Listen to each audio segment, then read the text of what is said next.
안녕하세요. 발 뻗고 푹 잘 수 있는 맘 편한 투자를 지향하는 자산 컬렉터입니다. 자, 계속해서 무조건 돈 버는 방법에 대해서 설명을 드리고 있습니다.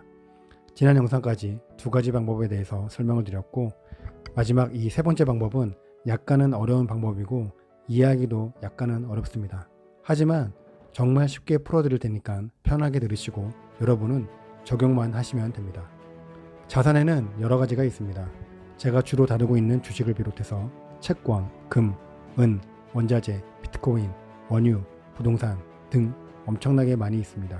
그런데 이런 투자 대상들이 상승하거나 하락하는데 서로 연관이 있는 경우가 많이 있습니다. 예를 들면 이런 거죠. 주식시장이 오르면 대부분 채권이 하락한다거나 금이 오르면 원자재도 같이 오르는 현상들 말이죠. 상관관계라는 것은 어느 한 자산이 오를 때 다른 자산은 어떻게 되는지에 대한 관계라고 보시면 됩니다. 플러스 1에 가까울수록 일치하는 경향이 있고 마이너스 1에 가까울수록 반대로 가는 경향이 있다고 보는 겁니다.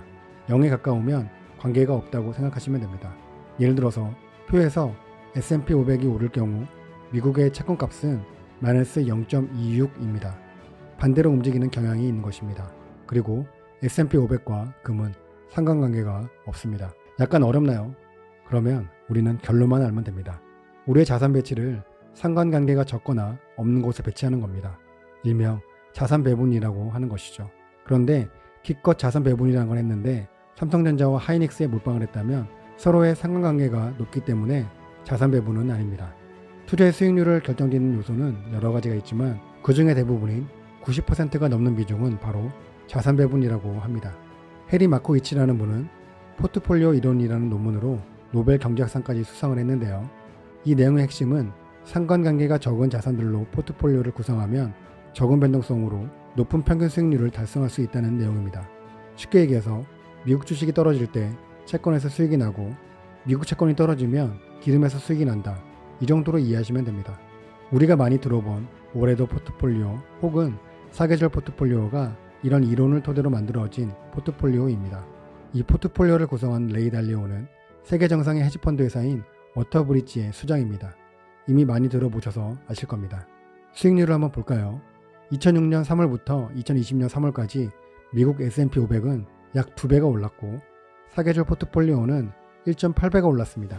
미국 주식은 연평균 9%의 수익률을 보이고 사계절 포트폴리오는 연평균 8.2%였네요. 큰 차이가 없죠. 그런데 큰 차이는 2008년 서브프라임 모기지 사태 때의 MDD를 보면 알 수 있습니다. 주식은 마이너스 36.8%에 이르렀으나 사계절 포트폴리오는 오히려 3.2%의 수익을 냈습니다. MDD가 후덜덜하죠. 물론 폭락장 직후로 비교를 한다면 차이는 많이 날 겁니다. 미국 주식이 압도적이겠죠. 그런데 작년 팬데믹 사태 때도 사계절 포트폴리오는 선방을 합니다. 시장이 오래 있을수록 장기 투자할수록 우리는 부자가 된다고 했는데 MDD, 그러니까 투자자의 고통이 적을수록 시장에 오래 머물 수 있지 않을까요? 이것 말고도 자산 배분의 황금 비율이라고 하는 것은 많이 공개가 되어 있습니다. 하지만 실제로 여러분에게 맞는 황금 비율은 본인 스스로의 깜냥에 맞추어서 조절을 해야 하죠. 이전 영상에서 투자하기에 가장 좋은 타이밍은 지금이라고 했습니다. 하지만 우리 개미 투자자들은 시장에 안 좋은 소식들이 질비할 때에 투자하기 망설여집니다. 무섭죠. 내 피같이 소중한 돈이 들어가는데 말이죠. 그러나 우리는 투자를 해야 합니다. 경제적 자유뿐만 아니라 우리의 생존을 위해서라도 말이죠. 우리는 영원히 근로소득을 만들 수 없기 때문입니다. 기껏해야 70세까지겠죠. 여러분, 자산 배분을 하세요. 이것이 바로 내일 서브프라임 모기지 사태 때와 같은 폭락장, 팬데믹 사태 때와 같은 폭락장이 오더라도 돈을 벌 수 있는 방법입니다. 그래도 무섭나요? 정말 그렇다면 앞선 영상에서 말씀드린 적립식 투자를 시작합시다. 자산 배분과 적립식 투자를 병행하는 겁니다. 지금 시작하는 게 중요합니다. 아주 적은 돈으로라도 말이죠. 단돈 5만원부터라도 말이죠. 하지만 너무 오래 걸리면 안 됩니다. 복리의 시간은 여러분을 기다려주지 않습니다. 무조건 돈 버는 방법 3가지 다 알려드렸습니다. 이번 영상에서는 그 3번째 방법인 자산 배분에 대해서 설명드렸습니다. 꼭 해보세요. 그리고 공부해보세요.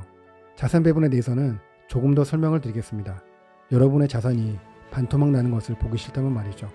다음 영상에서는 요 그림에 대해서 설명을 드릴 겁니다. 자산 배분의 마법입니다. 마법이요. 주식이 박스권에 있어도 수익은 계속 증가하는 그림입니다. 무슨 마법이 일어나고 있습니다. 감사합니다. 자산 컬렉터였습니다.